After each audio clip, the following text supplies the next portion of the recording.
భూమి లోపల ఇంకొక గ్రహానికి సంబంధించిన రిమైన్స్ కనబడ్డాయా? ఎస్, నిజంగానే కనబడ్డాయి. అండ్ భూమి లోపల రెండు పెద్ద స్టోన్ బ్లాబ్స్ అయితే కనబడ్డాయి. ఇవి ఆల్మోస్ట్ కాంటినెంట్స్ అంత పెద్దగా ఉన్నాయి. కొంతమంది శాస్త్రవేత్తలు చెబుతుంది ఏంటంటే ఇవి ఏలియన్ ప్లానెట్ అయిన థియా యొక్క రిమైన్స్ అని చెబుతున్నారు. సుమారుగా 30-40 సంవత్సరాల క్రితం శాస్త్రవేత్తలు కొంతమంది ఎర్త్ క్వేక్స్ గురించి, టెక్టానిక్ ప్లేట్స్ గురించి రీసెర్చ్లు చేస్తున్న టైంలో వాళ్ళకి ఈ బ్లాబ్స్ అయితే కనబడటం జరిగింది. అండ్ అవి భూమి లోపల చాలా అంటే చాలా లోతులో ఉన్నాయి. ఆఫ్రికా అండ్ పసిఫిక్ ఓషన్ ఈ రెండు ప్రాంతాల యొక్క కిందన ఉన్నాయి. అండ్ ఇవి రెండు కూడా భూమికి సంబంధించిన స్టోన్స్ అయితే కాదు, కంప్లీట్గా డిఫరెంట్గా ఉన్నాయి. అయితే ఇప్పుడు క్వశ్చన్ ఏంటంటే ఈ స్టోన్స్ అన్నీ కూడా ఎక్కడి నుంచి వచ్చాయి, ఎలాగ భూమి యొక్క లోపల భాగానికి చేరుకొని ఆల్మోస్ట్ కోర్ యొక్క ఎడ్జ్ వరకు చేరుకున్నాయి? ఇవన్నీ కూడా శాస్త్రవేత్తలకు అర్థం కాని కొన్ని క్వశ్చన్స్. అయితే ఒక జియాలజిస్ట్ ఉన్నాడు, అతని పేరు క్వియాన్ యుయాన్. ఈ క్వియాన్ యుయాన్ అనే పర్సన్ ఏమని తెలియజేస్తున్నాడంటే ఇవి రెండు కూడా ఒక ఏలియన్ ప్లానెట్ యొక్క రిమైన్స్. ఆ రిమైన్స్ ఏలియన్ ప్లానెట్ కి చెందినవి అని చెప్పడానికి నా దగ్గర కావాల్సిన ఎవిడెన్స్ కూడా ఉంది అని చెబుతున్నాడు. సో బేసిక్గా ఎవరైనా ఇంత కాన్ఫిడెన్స్తో ఏదైనా ఒక క్లెయిమ్ చేస్తున్నారు అంటే ఖచ్చితంగా వాళ్ళ దగ్గర సాలిడ్ ఎవిడెన్స్ ఉండి తీరాల్సిందే కదా, అప్పుడు మాత్రమే సైంటిఫిక్ కమ్యూనిటీ వాటిని నమ్ముతుంది. సో ఈ రోజు ఈ వీడియోలో అసలు జియోఫిజిసిస్టులు మనకి దేన్ని ఎవిడెన్స్గా చూపిస్తున్నారు అంటే ఆ స్టోన్ బ్లాబ్స్ ఏవైతే ఉన్నాయో వాటి గురించి వాళ్ళు చెబుతున్న డీటెయిల్స్ ఏంటి, భూమి లోపల ఆల్మోస్ట్ ఎర్త్ యొక్క కోర్ వరకు ఇవి ఎలా చేరుకోవడం జరిగింది, అండ్ ఇన్ఫ్యాక్ట్ మనుషులు ఇప్పుడు ఎంత టెక్నాలజీ ఉన్నా కూడా ఆ ప్రాంతం వరకు చేరుకోలేరు కదా, అయినా కూడా అవి ఆ ప్రాంతానికి ఎలా చేరుకున్నాయి, అండ్ ఏలియన్ ప్లానెట్ అయిన థియా యొక్క బ్లాక్సే దీని లోపలికి కనుక వెళ్ళినట్టయితే అసలు ఇదంతా కూడా ఎలా సాధ్యమైంది, అసలు ఏలియన్ ప్లానెట్ థియా అనేది నిజంగా ఉందో లేదో కూడా ఎవరికి తెలియదు. ఎందుకంటే అదే ఒక హైపోథెటికల్ ప్లానెట్, దాని గురించి కూడా కొన్ని థియరీస్ మాత్రమే మనం విన్నాం తప్ప అది నిజంగా ఉందో లేదో మనకు తెలియదు. సుమారుగా 4.5 బిలియన్ సంవత్సరాల క్రితం అది భూమితో కొలైడ్ అయ్యింది అని మనకి శాస్త్రవేత్తలు తెలియజేస్తూ వచ్చారు. బట్ దానికి ప్రూఫ్ అయితే లేదు. అలాగే భూమి లోపల ఉన్న ఈ స్టోన్ బ్లాబ్స్ ఏవైతే ఉన్నాయో వాటి యొక్క శాంపుల్స్ ని కూడా బయటకు తీసుకురాలేరు, ఎందుకంటే అవి కూడా భూమి లోపల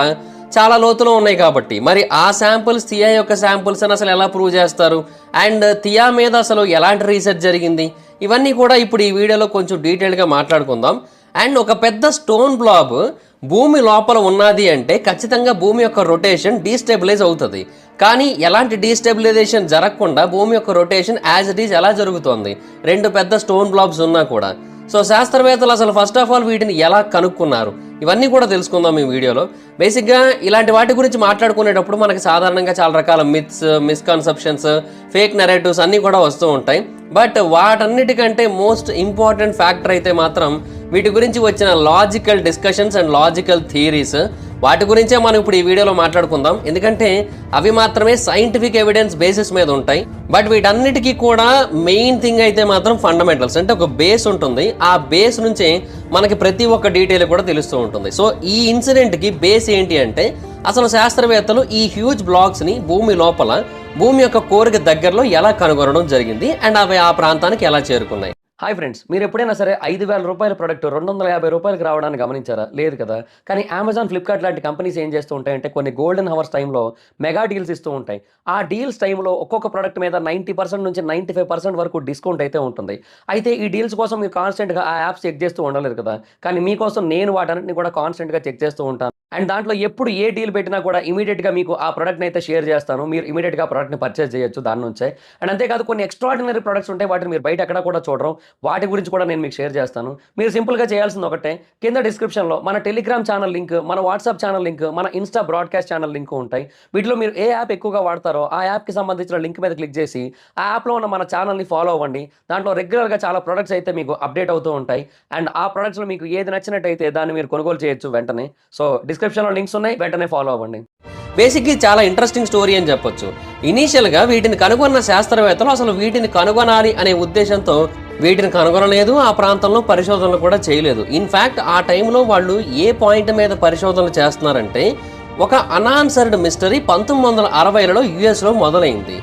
బేసిక్గా 3 సంవత్సరాల గ్యాప్లో యుఎస్కి దగ్గరలో ఉన్న హవాయ్ ఐలాండ్స్ ఏవైతే ఉన్నాయో వాటిలో 8 సార్లు అగ్నిపర్వతాలు ఎరప్ట్ అవ్వడం జరిగింది. ఆ ప్రాంతంలో 2 మెయిన్ వాల్కనోస్ అయితే ఉన్నాయి. ఆ 2 వాల్కనోస్ కూడా చాలా రెగ్యులర్గా ఎరప్ట్ అవుతూ వచ్చాయి. జనరల్గా ఈ ఎరప్షన్స్కి సంబంధించిన ఫ్రీక్వెన్సీ అనేది ఎప్పుడు ఎక్కువగా ఉంటుందంటే ఆ ప్రాంతంలో భూమి యొక్క కింద భాగంలో 2 టెక్టానిక్ ప్లేట్స్ ఒకదానితో ఒకటి కొలైడ్ అయినట్టయితే. సో బేసిక్గా ఈ టెక్టానిక్ ప్లేట్స్ యొక్క బౌండరీస్ అనేవి ఉంటాయి కదా, సో అవి ఒకదానితో ఒకటి కొలైడ్ అవుతూ ఉంటాయి. సో అప్పుడు మనకి ఈ ఎరప్షన్స్ అనేది జరుగుతాయి, ఎందుకంటే అక్కడ టెంపరేచరు ప్రెషరు రెండు ఇంక్రీజ్ అవుతాయి కాబట్టి. సో ఆటోమేటిక్గా అక్కడ మ్యాగ్మా అనేది ఏదైతే ఉంటుందో అది వాల్కనో రూపంలో బయటకు అయితే వస్తూ ఉంటుంది. సో బేసిక్గా మనం హవాయి ఐలాండ్స్ని కనుక చూసినట్టయితే దానికి దగ్గరలో ఉన్న టెక్టానిక్ ప్లేట్ అయిన పసిఫిక్ ప్లేట్ చాలా అంటే చాలా దూరంగా ఉంది. సుమారుగా 3540 కిలోమీటర్ల దూరంలో ఉంది. మరి అంత దూరంలో ఉన్నప్పుడు ఈ ప్రాంతంలో ఇంత భారీ స్థాయిలో ఎరప్షన్ జరగకూడదు కదా. మరి అక్కడ ఉన్న రెండు మెయిన్ మౌంటైన్స్ అయిన మోనాలోవా అండ్ కిలాయోక్, ఈ రెండిటిలోని ఎందుకు అంత భారీ స్థాయిలో ఎరప్షన్స్ జరుగుతున్నాయి అండ్ ప్రపంచంలోని మోస్ట్ యాక్టివ్ వాల్కానిక్ హాట్స్పాట్స్గా మారడం జరిగింది. సో బేసిక్గా దీని గురించి తెలుసుకోవడం కోసం వాళ్ళు హవాయి ఐలాండ్స్ కింద భాగంలో ఏముందో తెలుసుకోవడం కోసం పరిశోధనలు చేయడం మొదలుపెట్టారు. అండ్ టెక్టానిక్ ప్లేట్స్ నుంచి అంత దూరంగా ఉన్నా కూడా రెండు యాక్టివ్ వాల్కనోస్ ఆ ప్రాంతంలో ఎలా ఉన్నాయో తెలుసుకోవడానికే వాళ్ళు పరిశోధనలు అయితే మొదలుపెట్టారు. ఈ మిస్టరీని సాల్వ్ చేయాలనే ఉద్దేశంతోనే వాళ్ళు రీసెర్చ్లు స్టార్ట్ చేశారు తప్ప భూమి లోపల ఉన్న స్టోన్ బ్లాబ్స్ కోసం అయితే కాదు. సో ఆ టైంలో వాళ్ళు ఏం చేశారంటే భూమి మీద ఉన్న అన్ని యాక్టివ్ వాల్కానిక్ రీజన్స్ అన్నింటినీ కూడా మ్యాపింగ్ చేయడం జరిగింది. సో ఆ టైంలో వాళ్ళకి అర్థమైన విషయం ఏంటంటే వీటికి రెండు ప్రాంతాలతో కనెక్షన్ అయితే ఉంది. Place number 1 Africa, place number 2 Pacific. So మనం ఆ హాట్స్పాట్స్ యొక్క మ్యాప్ని అబ్జర్వ్ చేసినప్పుడు హవాయి ఐలాండ్ అనేది పసిఫిక్ యొక్క పై భాగంలో ఉంది, దాని కారణంగా అది ఇంపాక్ట్ అవుతుందని అర్థమైంది. అండ్ అంతేకాకుండా కొన్ని డ్రై లావా మౌంటైన్స్ ఉన్నాయి, వాటిని సైబీరియా ట్రాప్స్ అని లేదంటే డెక్కన్ ట్రాప్స్ అని పిలుస్తారు. సైబీరియన్ ట్రాప్స్ ఏమో రష్యాలో ఉంటాయి, డెక్కన్ ట్రాప్స్ ఏమో ఇండియాలో ఉంటాయి. అండ్ ఇవన్నీ కూడా ఫామ్ అయిన టైంకి యాక్చువల్గా ఇండియా ఇప్పుడు ఎలాగైతే ఉందో అలా లేదనమాట. సో బేసిక్గా ఫామ్ అయ్యే టైంకి ఇవన్నీ కూడా ఏ హాట్స్పాట్స్లో ఉన్నాయంటే ఆఫ్రికన్ హాట్స్పాట్ రీజన్కి దగ్గరలో ఉన్నాయన్నమాట. దాన్ని రీయూనియన్ హాట్స్పాట్ అని పిలుస్తారు. సో ఆ తర్వాత ప్లేట్స్ అన్నీ కూడా షిఫ్ట్ అవుతూ వచ్చాయి. ఇండియా అక్కడెక్కడో ఉన్నది ఇక్కడికి రావడం వల్లే హిమాలయాస్ ఫామ్ అయ్యాయనే విషయం మనకు అందరికీ తెలిసిందే కదా, రెండు కొలైడ్ అయినప్పుడు. సో ఇక్కడ ఒక కన్క్లూజన్ వచ్చింది, అదేంటి అంటే భూమి లోపల ఆఫ్రికా అండ్ పసిఫిక్ ఓషన్ యొక్క కింద భాగంలో ఏదో ఉంది అండ్ దాని కారణంగానే ఈ హాట్స్పాట్స్ అనేవి క్రియేట్ అవుతున్నాయని. అండ్ ఇంకో కన్క్లూజన్ కూడా వచ్చింది, అదేంటి అంటే అది ఖచ్చితంగా మ్యాంటెల్లోనే ఉండే అవకాశం అయితే ఉంది. ఎందుకంటే బేసిక్గా క్రస్ట్కి దగ్గరలో ఏవైతే టెక్టానిక్ ప్లేట్స్ ఉంటాయో అవి ఫార్వర్డ్కి మూవ్ అయినప్పటికీ కూడా ఆ హాట్స్పాట్స్ ముందుకు మూవ్ అవ్వట్లేదు. ఇప్పుడు హాట్స్పాట్స్ అనేవి వాటి కారణంగా క్రియేట్ అయినట్టయితే అవి మూవ్ అయినప్పుడు ఇవి కూడా మూవ్ అవ్వాలి కదా, కానీ ఇవి మూవ్ అవుతున్నా అవి మూవ్ అవ్వట్లేదు. సో డెఫినెట్గా ఆ కిందన ఏదైతే ఉందో దాని కారణంగా ఇవి క్రియేట్ అవుతున్నాయి అండ్ అవి ఏమాత్రం మూవ్ అవ్వట్లేదు, ఎందుకంటే అవి మ్యాంటల్లో ఉన్నాయని అయితే వాళ్ళకి అర్థమైంది. మరి ఆ ఆఫ్రికా కింద పసిఫిక్ ఓషన్ కింద ఉన్నది ఏంటి, దాని గురించి మనం ఎలా తెలుసుకోవాలి? బేసిక్గా దాని గురించి తెలుసుకోవడానికి మనకి ఒక వే అయితే ఉంది, అదేంటి మ్యాంటల్లోకి ఎంటర్ అవ్వడం. సో బేసిక్గా అదంత ఈజీ అయితే కాదు, ఒక పెద్ద హోల్ని మనం తవ్వాల్సి ఉంటుంది. బేసిక్గా డైరెక్ట్గా మనం ఒక హోల్ని తవ్వదామన్నా కుదరని పని, ఎందుకంటే రష్యాలో ఆల్రెడీ మనం చూసాం Kola super deep bore hole అయితే వాళ్ళు తవ్వడం జరిగింది, బట్ దాన్ని అనుకున్నంతలా తవ్వలేకపోయారు. వాళ్ళు కేవలం 12 కిలోమీటర్ల లోతు వరకు మాత్రమే దాన్ని తవ్వగలిగారు. సో మనం డైరెక్ట్గా మ్యాంటల్ వరకు చేరుకోలేము, లేదంటే కాంగ్ వర్సెస్ గాడ్జిల్లా సినిమాలో చూపించినట్టుగా ఇన్నర్ ఎర్త్కి ఏదైనా ఒక వేను కనుక్కోవాల్సి ఉంటుంది. కింగ్ కాంగ్ గాడ్జిల్లా మనకు హెల్ప్ చేయాల్సి ఉంటుంది. ఆ ఆప్షన్ అయితే లేదు కాబట్టి అలా కూడా మనం అయితే చేయలేం. సో మనం అనుకున్నట్టుగా అయితే మ్యాంటల్ వరకు చేరుకోలేం. సో సైంటిస్టులకు ఒక బెటర్ టెక్నిక్ అయితే కావాల్సి ఉంటుంది.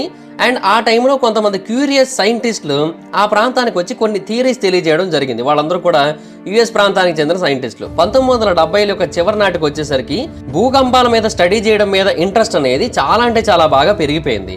సో భూమి లోపల భాగంలో ఏం జరుగుతుందో తెలుసుకోవడం కోసం చాలా మంది శాస్త్రవేత్తలు ఆ టైంలో చాలా పరిశోధనలు చేశారు. అండ్ ఇన్ఫాక్ట్ ఆ తర్వాత టెక్నాలజీ కూడా ఆ విభాగంలో చాలా బాగా డెవలప్ అవుతూ వచ్చింది. అలా డెవలప్ అయిన టెక్నాలజీని ఉపయోగించి శాస్త్రవేత్తలు ఏం చేశారంటే భూమి యొక్క ఇంటీరియర్ భాగాన్ని కంప్లీట్గా మ్యాపింగ్ చేయడం జరిగింది.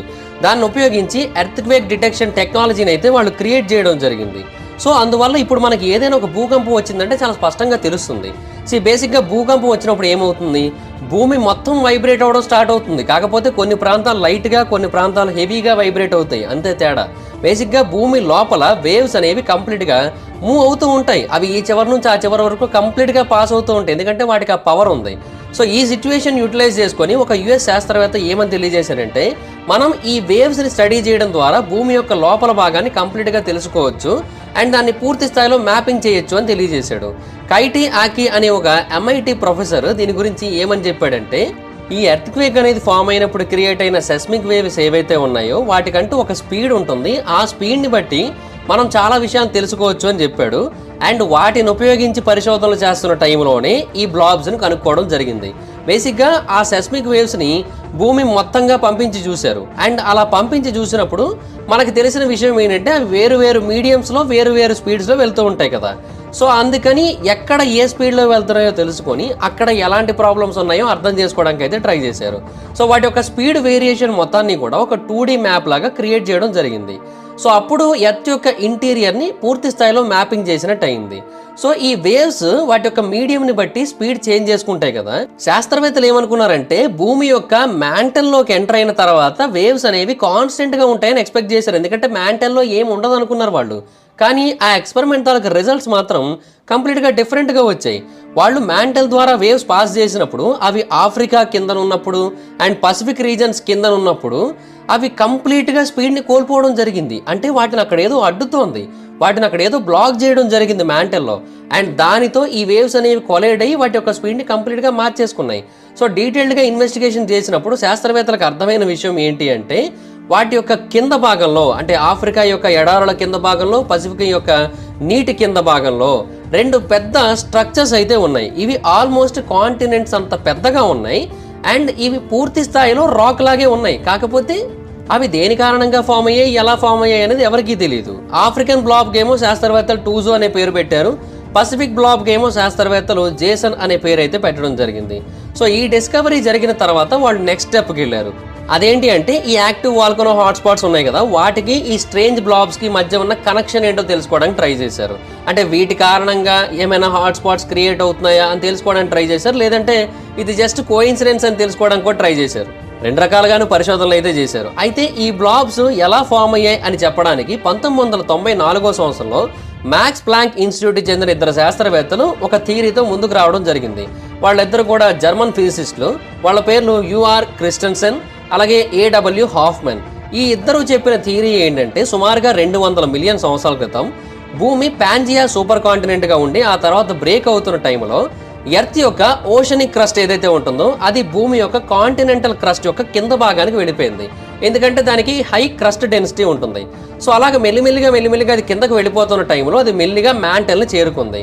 ఆ తర్వాత ఎక్స్ట్రీమ్ టెంపరేచర్స్ కారణంగా మ్యాంటల్లో ఉన్న ప్రెషర్ కారణంగా అది మెల్ట్ అయిపోయింది. అండ్ అందులో ఉన్న వాటర్ పార్టికల్స్ ఏవైతే ఉన్నాయో ఆ టైంలో కోర్లో ఉన్న ఐరన్తో కలిసి అవి ఐరన్ పెరాక్సైడ్గా మారిపోయాయి. అంటే FeH2O2గా మారిపోవడం జరిగింది. అండ్ అది ఇంకా డెన్సిటీగా ఉంటుంది, అంటే లావా కంటే ఎక్కువ డెన్సిటీని కలిగి ఉంటుంది అది. సో దీని కారణంగా మెల్లిమెల్లిగా కోర్ యొక్క పై భాగంలో అండ్ మ్యాంటెల్లో అండ్ మన యొక్క కాంటినెంటల్ క్రస్ట్ యొక్క కింద భాగంలో సెటిల్ అయిపోయాయి. అలా సెటిల్ అయ్యి కాలం గడుస్తున్న కొద్దీ అవి చాలా గట్టిపడి స్ట్రేంజ్ బబుల్ లాంటి స్ట్రక్చర్స్ని క్రియేట్ చేసి ఈ బ్లాబ్స్ అనేవి ఫామ్ అవ్వడం జరిగింది అని తెలియజేశారు. అండ్ వీటి లోపల డెన్స్ మెటీరియల్ ఉంది, అంటే ఐరన్ పెరాక్సైడ్ ఇవన్నీ ఉన్నాయి కదా, అది కూడా చాలా ఏళ్లుగా ఉండడం వల్ల అవి ఓవర్లోడ్ అయ్యి అప్పుడప్పుడు డెన్స్ మెటీరియల్ క్రస్ట్ ఏదైతే ఉంటుందో దాని త్రూ బ్రేక్ అయ్యి కంప్లీట్గా బయటకు వస్తుంది. సో అప్పుడు ఈ వాల్కానిక్ ఎరప్షన్స్ అనేవి జరుగుతున్నాయి, దానివల్ల ఈ హాట్స్పాట్స్ క్రియేట్ అవుతున్నాయని అయితే తెలియజేయడం జరిగింది. ఇప్పటికైతే అవి లెవెల్ 2ని కూడా క్రాస్ చేసేయడం జరిగిందని తెలియజేశారు. సో ఇప్పుడు మనకి కొన్ని పాయింట్స్ అయితే క్లియర్. పాయింట్ నెంబర్ 1 ఏంటి, ఆఫ్రికా అండ్ పసిఫిక్ ఓషన్ ఈ రెండింటిలో ఎక్కువగా హాట్స్పాట్స్ ఉన్నాయి. అండ్ నెంబర్ 2 ఏంటంటే ఈ హాట్స్పాట్స్ యొక్క కింద భాగంలో పెద్ద స్టోన్ బ్లాబ్స్ ఉన్నాయి. నెంబర్ 3 ఏంటంటే ఈ బ్లాబ్స్ కారణంగానే హాట్స్పాట్స్ అనేవి పడుతున్నాయి. సో ఇప్పుడు మనం లెవెల్ 3కి వెళ్లాల్సి ఉంటుంది. దీంట్లో బేసిక్గా క్రిస్టెన్సెన్ అండ్ హాఫ్మన్ వీళ్ళిద్దరూ ఇచ్చిన థియరీ ఏదైతే ఉందో ఆ థియరీ కారణంగా బ్లాబ్స్ ఎలా ఫామ్ అయ్యాయో మనకు అర్థమవుతోంది. బట్ స్టిల్ ఈ థియరీలో ఒక ఆన్సర్ అయితే మిస్ అవుతోంది. ఆ థియరీ ఒక క్వశ్చన్కి ఎక్స్ప్లెయిన్ చేయలేకపోతుంది. అదేంటంటే ఈ బ్లాబ్స్ అనేవి ఎందుకని స్పెసిఫిక్గా ఆఫ్రికా కింద అండ్ పసిఫిక్ ఓషన్ కిందే ఫామ్ అయ్యాయి. మేబీ ఇంకెక్కడైనా కూడా ఫామ్ అయ్యి ఉండొచ్చు కదా. ఈ క్వశ్చన్కి వాళ్ళ దగ్గర ఆన్సర్ అయితే లేదు. బేసిక్గా అప్పట్లో చాలా మంది శాస్త్రవేత్తలు దీని గురించి రీసెర్చ్లు చేశారు, కానీ వాళ్ళు ఏం చేశారంటే వీళ్ళిద్దరూ ఇచ్చిన థియరీ మీద రీసెర్చ్ చేయడం మొదలు పెట్టారు. అంటే మనకు ఆల్రెడీ ఇక్కడ సగం ఆన్సర్ ఉంది కదా, మిగతా సగం వెతుక్కుందాం అన్నట్టుగానే పరిశోధనలు చేశారు తప్ప మొదటి నుంచి ఎవరు కూడా వెతకడానికి ట్రై చేయలేదు. సో దానివల్ల చాలా మంది డెడ్ ఎండ్కి వెళ్ళి ఆగిపోయినట్టు అయిపోయింది వాళ్ళ పరిస్థితి. అయితే శాస్త్రవేత్తలు ఇనీషియల్గా ఏమనుకున్నారంటే ఈ హాట్స్పాట్స్ని ఆ స్టోన్ బ్లాబ్స్కి ఈజీగా కనెక్ట్ చేసేయచ్చు అనుకున్నారు. బట్ అదైతే మాత్రం అంత ఈజీ కాదని తర్వాత అర్థమైంది. ఎంత ఎఫర్ట్ పెట్టినప్పటికీ కూడా ఈ బ్లాబ్స్ని, ఆ హాట్స్పాట్స్ని అండ్ ఆఫ్రికా పసిఫిక్ రీజన్ని ఈ మూడింటిని వాళ్ళు కలపలేకపోయారు. సో ఫైనల్గా ఇంకా దీనికి సంబంధించిన ఆన్సర్ దొరకదు అని అందరూ ఫిక్స్ అయిపోయిన టైంలో 2021లో ఒక కంప్లీట్లీ న్యూ థియరీ అయితే బయటకు వచ్చింది. ఈ థియరీ ఏమని తెలియజేస్తూ వచ్చిందంటే బేసిక్గా ఈ స్ట్రేంజ్ బ్లాబ్స్ అనేవి ఏలియన్ ప్లానెట్ అయిన థియాకి సంబంధించినవి అని తెలియజేశారు. అయితే దీన్ని సపోర్ట్ చేస్తున్న రీసెర్చర్లు ఏమని తెలియజేస్తూ వచ్చారంటే దీనికి సంబంధించిన ఎవిడెన్స్ కూడా వాళ్ళ దగ్గర ఉంది అని తెలియజేశారు. 2021లో జియోఫిజిసిస్ట్ అయిన క్వియాన్ యువాన్ అనే ఒక పర్సన్ క్యాట్చెక్ యూనివర్సిటీ తరపున దీని గురించి ఒక థియరీని పబ్లిష్ చేశాడు. అతను ఏమని చెప్పాడంటే సుమారుగా 45 బిలియన్ సంవత్సరాల క్రితం భూమి అప్పట్లో చాలా చిన్నగా ఉండేది. ఆ టైంలో మార్స్ ఏ సైజులో అయితే ఉండేదో ఆ సైజుతో సమానంగా ఉన్న థియా అనే ఒక ఏలియన్ ప్లానెట్ భూమితో కొలైడ్ అవ్వడం జరిగింది, అంటే భూమిని గుద్దుకోవడం జరిగింది. ఈ హారిఫిక్ కొలిజన్ కారణంగా మన భూమి చాలా పెద్దగా మారింది, అంటే అది వచ్చి మన భూమితో కలిసిపోయింది. అండ్ ఆ తర్వాత భూమి తన యొక్క ఓన్ యాక్సిస్లో తిరగడం మొదలుపెట్టింది. అండ్ ఇంకో ట్విస్ట్ ఏంటంటే ఆ థియా నుంచి చిన్న ముక్క బయటకు వెళ్ళి అది కొత్తగా ఒక చిన్న ప్లానెట్ లాగా లేదంటే ఒక శాటిలైట్ లాగా మారిపోయింది. అదే ఇప్పుడు మనం అందరం కూడా మూన్ అని పిలుచుకుంటూ వస్తున్నాం. అండ్ థియా యొక్క డెన్సిటీ చాలా అంటే చాలా ఎక్కువ, భూమి యొక్క డెన్సిటీతో కంపేర్ చేసినట్టయితే చాలా ఎక్కువ ఉంటుంది. సో భూమి మీద ఏవైతే థియా పీసెస్ మిగిలిపోయో అవి భూమి యొక్క లోపల భాగానికి చేరుకున్నాయి. సో మన యొక్క కోర్ వరకు చేరుకున్నాయని అయితే అతను తెలియజేయడం జరిగింది. అండ్ దానిపైన భూమి మళ్ళీ ఫామ్ అయిపోయిందని అయితే తెలియజేయడం జరిగింది ఆయన. అండ్ ఈ థియరీలో ఇంకొక ఆన్సర్ కూడా ఉంది మనకి, అదేంటంటే భూమి యొక్క రొటేషన్ ఎందుకు ఎఫెక్ట్ అవ్వట్లేదు అనే దానికి ఆన్సర్ ఉంది. ఇందులో మనకి ఏమని తెలియజేస్తూ వచ్చారంటే ఈ రెండు బ్లాబ్స్ కూడా డయామెట్రికల్గా ఆపోజిట్ డైరెక్షన్స్లో అలైన్ అవ్వడం జరిగింది. అంటే ఒకటేమో ఒక డైరెక్షన్లో ఉంటే ఇంకొకటేమో ఇంకొక డైరెక్షన్లో ఉంది. సో దానివల్ల ఇప్పుడు ఆ రెండు కూడా ఒకదాన్నొకటి బ్యాలెన్స్ చేసుకుంటూ వస్తున్నాయి. సో భూమి తనకి నచ్చినట్టుగా తన ఓన్ యాక్సిస్లో తన రొటేషన్ స్పీడ్లో తను తిరుగుతూ వస్తుంది. మనం గమనించినట్టయితే ఆఫ్రికా ఒకవైపు పసిఫిక్ ఒకవైపు ఉన్నాయి కదా, సో అది క్లియర్గా కనబడుతుంది ఇక్కడ అని కూడా వాళ్ళైతే తెలియజేయడం జరిగింది. సో ఇదంతా కూడా విన్న తర్వాత కొంతమంది శాస్త్రవేత్తలు దీన్ని యాక్సెప్ట్ చేశారు. ఎందుకంటే గైరోస్కోప్ కూడా ఆల్మోస్ట్ అలాగే పనిచేస్తూ ఉంటుంది కదా, దాని యొక్క ఇంటర్నల్ పార్ట్స్ ఏవైతే ఉంటాయో అవన్నీ కూడా దాని యొక్క రొటేషన్ని బ్యాలెన్స్ చేస్తూ ఉంటాయి, అంటే డిఫరెంట్ మూవ్మెంట్స్ని డిఫరెంట్ అడ్జస్ట్మెంట్స్ని చేసుకుంటూ ఉంటాయి. అండ్ ఈ థియా థియరీలో కూడా అదే చెప్పబడింది. అండ్ ఈ థియరీ ద్వారా మనం ఆ మూడింటిని కనెక్ట్ చేయగలుగుతున్నాం, అంటే హాట్స్పాట్ని బ్లాబ్స్ని ఆఫ్రికా పసిఫిక్ రీజన్ని మనం కలపగలుగుతున్నాం. ఎందుకంటే టెక్నికల్గా పాసిబుల్ ఏది, ఇప్పుడు మనకి అది ఎక్కడి నుంచి వచ్చిందో తెలుస్తోంది కదా, థియా నుంచి వచ్చింది. కేవలం ఆఫ్రికా అండ్ పసిఫిక్లో ఎందుకు ఉందో కూడా తెలుస్తోంది కదా, బేసిక్గా అది పడ్డది కాబట్టి ఆ పడ్డదానికి సంబంధించిన పీసెస్ అలా భూమి లోపలికి వెళ్ళడం జరిగింది, అది కూడా క్లారిటీయే మనకి. అండ్ ఇందాక మనం ఓషనిక్ క్రస్ట్ గురించి మాట్లాడుకున్నప్పుడు దాని యొక్క డెన్సిటీ వల్ల అది కిందకి వెళ్ళిపోయిందని మాట్లాడుకున్నాం కదా, సో ఇక్కడ అది కూడా క్లియరే, దీని యొక్క డెన్సిటీ కారణంగా అది కిందకి వెళ్ళిపోయిందని అర్థమవుతోంది. అండ్ దాని పై భాగంలో ఎందుకు హాట్స్పాట్స్ క్రియేట్ అవుతున్నాయో ఆల్రెడీ మనం మాట్లాడుకున్నాం, అక్కడ టెంపరేచరు ప్రెషరు పెరుగుతూ ఉంటుంది కాబట్టి. సో మొత్తం అన్నిటికీ కూడా ఒక పాసిబుల్ ఎక్స్ప్లెనేషన్ అయితే మనకు దొరికేసినట్టే కదా. ఇక్కడ ఉన్న ఒకే ఒక ప్రాబ్లం ఏంటంటే దీనికి సంబంధించిన ప్రూఫ్ అయితే మన దగ్గర లేదు. ఇప్పుడు బేసిక్గా ఏదైనా సరే ప్రూఫ్ ఉంటేనే మనం నమ్మగలం, ప్రూఫ్ లేకుండా మనం ఎలా నమ్ముతాం చెప్పండి. ఇప్పుడు చాలా రకాల థియరీస్ బయటకు వస్తూ ఉంటాయి, బట్ వాటికి సంబంధించిన ప్రూఫ్ చూస్తే కానీ మనం నమ్మలేం కదా. సో అందుకని చాలామంది శాస్త్రవేత్తలు ఏంటంటే దీనికి సంబంధించిన ప్రూఫ్ని అయితే అడుగుతూ ఉన్నారు. అండ్ ఇంకొకటి ఏంటంటే ఇప్పుడు థియా అనే ప్లానెట్ వచ్చి పడింది, దానికి సంబంధించినవని అయితే చెప్పడం జరిగింది ఆయన. కానీ అసలు ఆ థియా అనే ప్లానెట్ ఉన్నది అని చెప్పడానికి కూడా మన దగ్గర ప్రూఫ్ లేదు కదా. కానీ ఆ క్విన్ యువాన్ అండ్ అతని యొక్క టీం మాత్రం మా దగ్గర ఒక ప్రూఫ్ ఉందని చెబుతున్నారు. బేసిక్గా ఇది నిజమని చెప్పడం కోసం వాళ్ళు ఒక కంప్యూటర్ సిమ్యులేషన్ని క్రియేట్ చేశారు. దాంట్లో అతను ఒక ప్లానెట్ని క్రియేట్ చేశాడు థియా లాగా, ఆల్మోస్ట్ అప్పట్లో మార్స్ ఏ సైజులో ఉండేదో ఆ సైజులో క్రియేట్ చేశారు. అండ్ మార్స్కి సిమిలర్గా ఉన్న కెమికల్ కాంపోజిషన్ కూడా క్రియేట్ చేయడం జరిగింది. అండ్ ఎప్పుడైతే ఆ థియా భూమితో కొలైడ్ అయిందో భూమి యొక్క సైజు పెరిగింది. అండ్ అంతేకాకుండా ఎగ్జాక్ట్గా చంద్రుడు కూడా ఫామ్ అవడం జరిగింది. సో మనం ఎలాగైతే అనుకున్నామో ఆ థియరీలో సేమ్ అలాగే ఈ సిమ్యులేషన్ కూడా చూపించడం జరిగింది. సో ఇది చూసి చాలామంది ఓకే పర్ఫెక్ట్ అనుకోవడం జరిగింది. అండ్ ఎర్త్ కూడా ఆ టైంలో కొంతవరకు మెల్ట్ అవ్వడం జరిగింది. అండ్ హై డెన్సిటీ కారణంగా ఆ పీసెస్ అన్నీ కూడా దీని లోపలికి వెళ్ళిపోయాయి. సో ఇవన్నీ కూడా జరిగాయి అనమాట. సో 100% ఇంకా ప్రూఫ్ దొరికేసినట్టే అనే పాయింట్ అయితే ఆ టైంలో వాళ్ళకు వచ్చింది. కానీ ఇక్కడ కూడా ఒక క్వశ్చన్ అయితే ఉంది, అదేంటి అంటే ఇప్పుడు అతను ఒక ప్లానెట్ని క్రియేట్ చేశాడని చెప్పాను కదా థియా అనే పేరుతో. ఇప్పుడు ఆ ప్లానెట్ యొక్క కెమికల్ కాంపోజిషన్ ఏదైతే అతను అక్కడ పెట్టడం జరిగిందో అదే ఎగ్జాక్ట్గా థియా యొక్క కెమికల్ కాంపోజిషన్ అని అతనికి ఎలా తెలుసు? ఇప్పుడు థియా అనేది ఎలాగుంటుందో ఎవరికి తెలియదు కదా. సో అలాంటప్పుడు అతను దాన్ని ఎగ్జాక్ట్గా ఎలా క్రియేట్ చేయగలుగుతాడు? సో ఈ క్వశ్చన్ చాలామందికి అయితే రైజ్ అయింది. అది కూడా కరెక్టే కదా సార్, ఎందుకంటే ఇప్పుడు మన దగ్గర బేసిక్గా చంద్రుడికి సంబంధించిన పూర్తి స్థాయి కెమికల్ కాంపోజిషన్ ఇన్ఫర్మేషన్ కూడా లేదు. ఎందుకంటే మనం చంద్రుడికి సంబంధించిన ఫుల్ రీసెర్చ్లు అయితే చేయలేదు. ఇప్పటికీ కూడా మన దగ్గర చంద్రుడికి సంబంధించిన అప్పర్ సాయిల్ శాంపుల్స్ డేటా మాత్రమే ఉంది. సో దాని లోపల ఎలాగ ఉంటుందో మనకైతే తెలియదు. సో థియాని అతను క్రియేట్ చేసింది ఏదైతే ఉందో ఇన్కంప్లీట్ డేటాను ఉపయోగించి క్రియేట్ చేసినట్టే. అండ్ దాంట్లో మార్జిన్ ఆఫ్ ఎర్రర్స్ ఉండే అవకాశం అయితే మాత్రం చాలా అంటే చాలా గట్టిగా ఉంది. అయితే అలాగని దీన్ని కంప్లీట్గా కొట్టిపడేయని కూడా పడేయలేము. ఎందుకు అంటే క్విన్ అతని యొక్క టీమ్ ఈ లూప్ హోల్ గురించి ముందు నుంచే క్లారిటీగా ఉన్నారు. అందుకే వాళ్ళు ఏం చేస్తున్నారంటే నాసా వాళ్ళ యొక్క ఆర్టెమిస్ మిషన్ కోసం వెయిట్ చేస్తున్నారు. ఈ ఆర్టెమిస్ మిషన్ ఏం చేస్తుందంటే చంద్రుడి మీదకి వెళ్ళి దాని యొక్క రాక్ శాంపుల్స్ని తీసుకొని వస్తుంది అనమాట. సో వాటి మీద స్టడీ చేసి వాటి యొక్క కెమికల్ కాంపోజిషన్ కనుక మనం తెలుసుకున్నట్టయితే ఈ స్టోన్ బ్లాబ్స్ అనేవి థియా నుంచి వచ్చాయని మనం కన్ఫర్మ్ చేయొచ్చు అని తెలియజేస్తున్నాడు ఆయన. అయితే ఇక్కడ కూడా ఒక క్వశ్చన్ అయితే రైజ్ అవుతుంది. ఓకే, ఆర్టెమిస్ మిషన్ చంద్రుడి మీదకి వెళ్తుంది, రాక్ శాంపుల్స్ని తెస్తుంది. ఒకవేళ అవి తెచ్చినప్పటికీ కూడా క్విన్ ఆ రెండింటిని ఎలా కంపేర్ చేస్తాడు? భూమి లోపల ఏదైతే స్టోన్ బ్లాబ్స్ ఉన్నాయో వాటికి సంబంధించిన కెమికల్ కాంపోజిషన్ ఇన్ఫర్మేషన్ మన దగ్గర లేదు కదా. అది భూమి లోపల చాలా లోతులో ఉంది, దాని దగ్గరికి మనం దరిదాపుల్లో కూడా చేరుకోలేము. మరి ఆ శాంపుల్స్ లేకుండా అతను ఎలాగ ఈ రాక్ శాంపుల్స్ని అండ్ ఆ బ్లాబ్స్లో ఉన్న కెమికల్ కాంపోజిషన్ని కంపేర్ చేసి ఒకటే అని ప్రూవ్ చేస్తాడు? సో ఈ టైంలో చాలామంది శాస్త్రవేత్తలు చెప్పింది ఏంటంటే అతను దీనికోసం కంప్లీట్గా భూమి లోపల వరకు వెళ్ళి అక్కడ ఏదైతే బ్లాబ్స్ ఉన్నాయో వాటిని తవ్వి లేదంటే వాటిని డ్రిల్లింగ్ చేసి వాటి యొక్క రాక్ని తేవాల్సిన అవసరం లేదు అని తెలియజేశారు. దానికి రీజన్ ఏంటంటే మనం ఇనీషియల్గా ఒక విషయం మాట్లాడుకున్నాం. అదేంటంటే ఈ ఓషన్ క్రస్ట్ కిందకి వెళ్ళినప్పుడు దాంట్లో ఉన్న వాటర్ ఏదైతే ఉందో అదంతా కూడా ఐరన్తో కలిసి FeH2O2గా మారి ఆ తర్వాత ప్రెషర్ ఎక్కువైన తర్వాత బయటకి బ్లాస్ట్ అవడం జరుగుతుంది. అలాగే వాల్కనోస్ అనేవి ఎరప్ట్ అవుతాయని అయితే ఆల్రెడీ తెలియజేసుకోవడం జరిగింది కదా.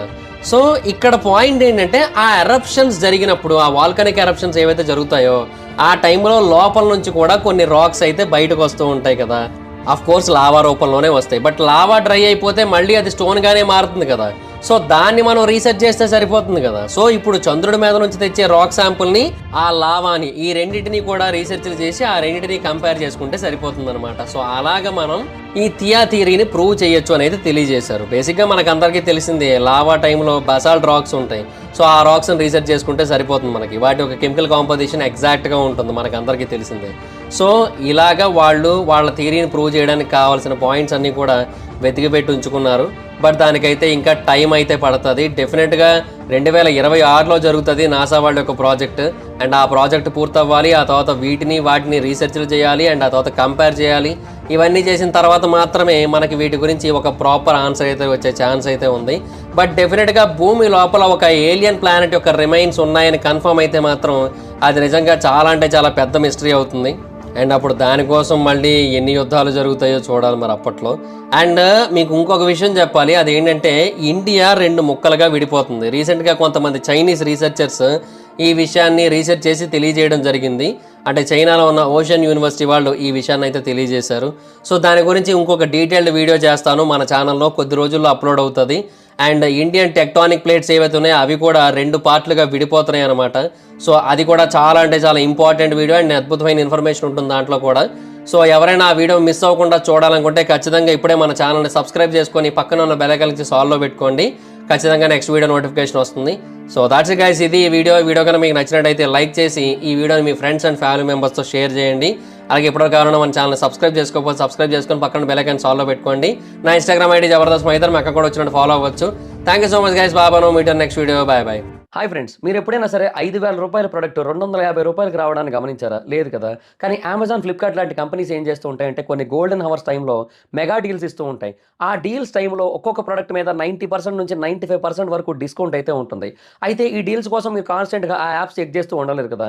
కానీ మీకోసం నేను వాటన్నిటిని కూడా కాన్స్టెంట్గా చెక్ చేస్తూ ఉంటాను. అండ్ దాంట్లో ఎప్పుడు ఏ డీల్ పెట్టినా కూడా ఇమీడియట్గా మీకు ఆ ప్రోడక్ట్ని అయితే షేర్ చేస్తాను. మీరు ఇమీడియట్గా ప్రోడక్ట్ని పర్చేస్ చేయొచ్చు దాని నుంచే. అండ్ అంతేకాదు కొన్ని ఎక్స్ట్రాడినరీ ప్రొడక్ట్స్ ఉంటాయి, వాటిని మీరు బయట ఎక్కడ కూడా చూడరు. వాటి గురించి కూడా నేను మీకు షేర్ చేస్తాను. మీరు సింపుల్గా చేయాల్సింది ఒకటే, కింద డిస్క్రిప్షన్లో మన టెలిగ్రామ్ ఛానల్ లింక్, మన వాట్సాప్ ఛానల్ లింక్, మన ఇన్స్టా బ్రాడ్కాస్ట్ ఛానల్ లింక్ ఉంటాయి. వీటిలో మీరు ఏ యాప్ ఎక్కువగా వాడతారో ఆ యాప్కి సంబంధించిన లింక్ మీద క్లిక్ చేసి ఆ యాప్లో ఉన్న మన ఛానల్ని ఫాలో అవ్వండి. దాంట్లో రెగ్యులర్గా చాలా ప్రొడక్ట్స్ అయితే మీకు అప్డేట్ అవుతూ ఉంటాయి. అండ్ ఆ ప్రొడక్ట్స్లో మీకు ఏది నచ్చినట్టయితే దాన్ని మీరు కొనుగోలు చేయొచ్చు వెంటనే. సో డిస్క్రిప్షన్లో లింక్స్ ఉన్నాయి, వెంటనే ఫాలో అవ్వండి.